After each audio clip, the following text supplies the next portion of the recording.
Rembolang 99.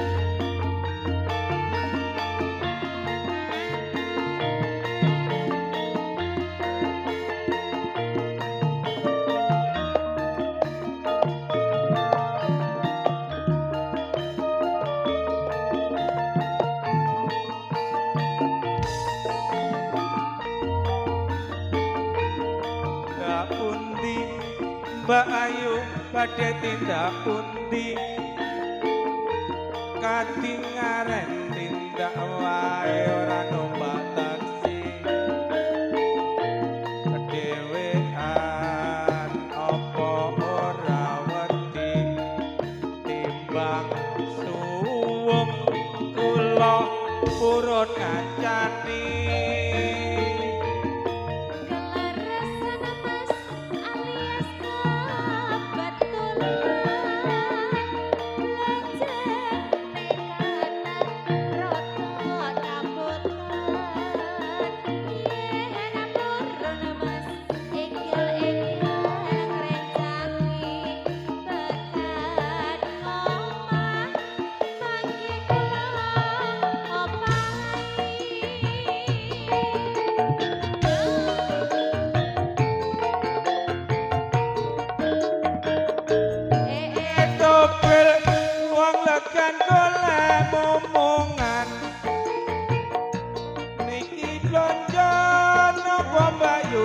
Badhe pindah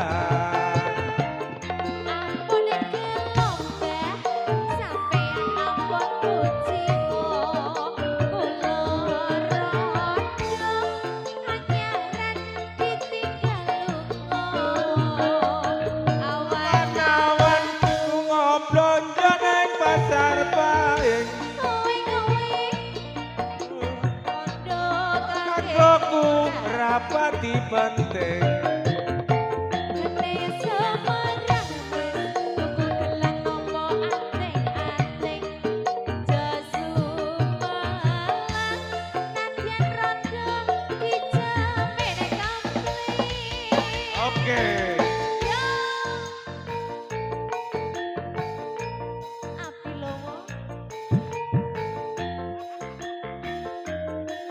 Mas Yanu ojo njok lemper ae, lagi Joko Kamal.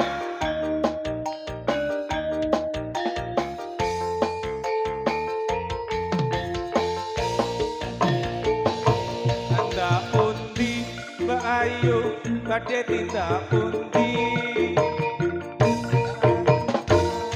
tindak wae ora numpak taksi